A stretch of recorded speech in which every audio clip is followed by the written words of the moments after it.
मां मुझे परदेसी क्यों किया था?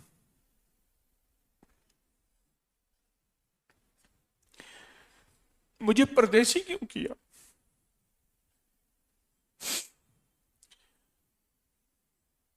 मैं तो आपके कदमों से लिपट के जिंदगी गुजारना चाहता था। मुझे ये शहादत हासिल है, आखिरी वक्त मेरी वालदा के सर मुबारक मेरे हाथों में था और उनकी आखिरी हिचकी निकली। पर दिल के अंदर से आवाज आती है, तारिक तेरी जिम्मेदारी है, निकल यहां से, लाहौर जा और वहां जाके एक झोंपड़ा बना और एक धूनी लगा, एक जोत जगा और लोगों को फिक्र मुस्तफा और जिक्र मुस्तफा के तरानों पे ला। आज उसका सिला क्या मिला? लोग मेरे वालिदैन को पढ़ के इतना देते हैं, गुमान से बालत, इतना देते हैं, आप नहीं सोच सकते। दूरी पूरी दुनिया मेरे वालिदैन के मज़ारात पे जाती है, पूरी दुनिया। इस फिक्र को अपनी जिंदगी का हिस्सा बनाना है, इस फिक्र को, या अल्लाह ये बंदा बगैर कलमे के मर गया, इसकी जिंदगी गफलत की गुजर गई, हाय क्या बनेगा, हाय बस ये जो हाय है ना, ये तुझे बख्शवा जाएगा, हाय हाय। मैं एक दुर्वेश थे, उनकी सोहबत में जाके बैठता था, उनकी खिदमत में 300 रकात नफिल रोज पढ़ते थे, बड़े अल्लाह वाले थे। मुझसे कहने लगे, वादा कर जब मैं मर जाऊं अव्वल आखिर 3 दफा दुरूद शरीफ, 1 दफा अलहम्दुलिल्लाह शरीफ, 3 दफा कुल हुवल्लाह पढ़ के मुझे देना, पढ़ के दे देना, मैं भी दूंगा। वादा किया था उनसे। फरमाने लगे कि मैं मेरठ से दिल्ली आ रहा था, और से सुनना, तवज्जो तलब बात है। भूख लगी, एक बस्ती आई, पूछा तो कहा यहां कोई मुसलमान नहीं। दूसरी बस्ती, भूख और बढ़ गई, पैदल का सफर चलते चलते, तो कहा यहां एक बाबा मुसलमान है, बूढ़ा है, उसका माई बाप कोई नहीं, वारिस कोई नहीं, अकेला ही घर में रहता है।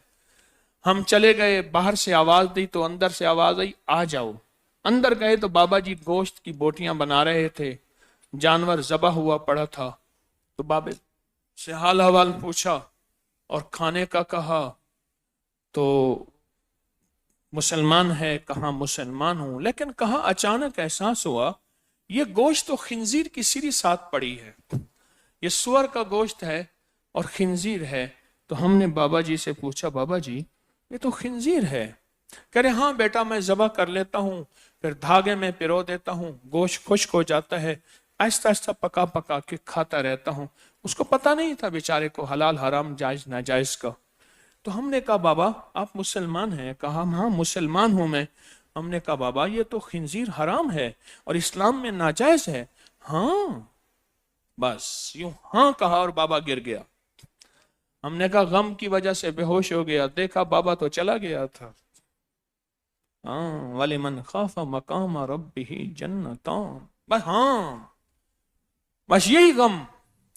हमने हाथ पांव सीधे किए, मोहल्ले वालों को बुलाया, हिंदू मुसलमानों ने मिलकर उसकी कब्र खोदी।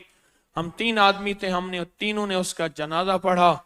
जनाजे के बाद गए, तदफीन की, और उसके बाद आगे एक सराय थी, वहां खाना खाया, भूखे थे।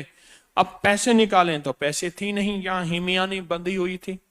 हमने कहा भी वो कब्र ही में खुल गई है, लगता ऐसे है।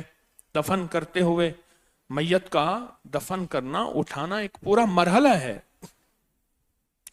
अब रात के अंधेरे में गए तो कब्र खोदी, कब्र खोद के कब्र खोली, तो मैं जिस तरह बैठा ना, ऐसे नमाज की शक्ल में बैठते हैं हम, ऐसे बैठ के कहने लगे, मेरा एक साथ था, उसने कहा उनका नाम था वहीदुद्दीन साहब रहमतुल्लाह अलैह, कि वहीदुद्दीन मैयत तो ना है, अभी तो दफन करके गए हैं, तू कहता ना है, हट जा मैं देखता हूं।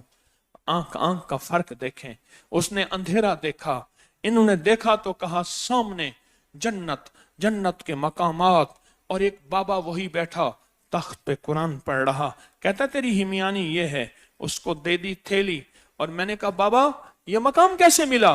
कहा वो जो हाँ कही थी ना अल्लाह के खौफ में, अल्लाह ने उसी वक्त बख्श दिया था। وہ جو ہاں کہی تھی نا، ہاں خنزیر حرام ہے، بس اسی وقت میرے کریم نے کرم کر دیا.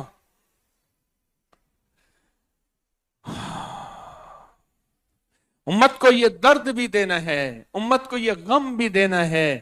یہ مدینے والے کا پیغام اور امانتیں ہیں، یہ آج کا سبق ہے میرا. امت کو یہ غم بھی دینا ہے، امت کو یہ درد بھی دینا ہے، اور اپنی یادوں میں، اپنے دل کی کیفیتوں میں ذکر مصطفیٰ، درود، عبادت، اور ایک تسبیح ایسی جو یادوں کے ساتھ ہو، جو احسانات کے ساتھ ہو، تو توجہات کے ساتھ ہو، اور ایک تسبیح ایسی جس میں میرے کملی والے کا غم ہی